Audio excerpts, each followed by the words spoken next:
大乡村天气的状况。今仔日、明仔载2天温暖的好天气。今仔日西半部的高温来到30度，明仔载的顶半天会搁较热，也毋过下半天搁有风面到位。中部以北会转湿冷，到后礼拜一，这个影响上界明显。北部的低温剩15度到这个后礼拜二，温度就会搁豆豆回转来哦。这就是上界正讲的春天的天气变化真紧，乡亲都要好好照顾家己的身体。这囡仔行无几步就爱人抱，若明仔载就无通出门佚佗因为拜五还阁真烧热，西半部的高温会使到30度，因过明仔载中昼过了后，方面接近，冷空气一个扫，这个班集会恐惊承受风甲雨，气温一个差15度。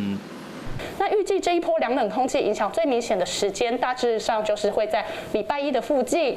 预估北部地区的最低温大概可以来到15、16度，所以整个温度变化落差是相当大的。从温度曲线图上来可以看到，在未来1周，整个温度的高高低低的起伏变化是相当明显的哦。这也是春天的特色，就是冷暖交替的速度相当频繁，而且温度起伏的变化是非常大的。这波冷空气礼拜一中部以北湿湿冷冷，影响是上较明显，这特别细致。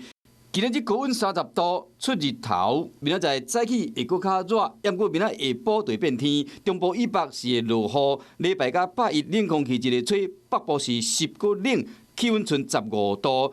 拜二气温会回升，不过拜四如果有冷空气来，恐惊无通互你穿短裤。Hello， 大家好，我是品轩。想要跟我一起品味生活中的大小事吗？一定要赶快打开华视的 YouTube 频道，按赞订阅，并且开启小铃铛哦。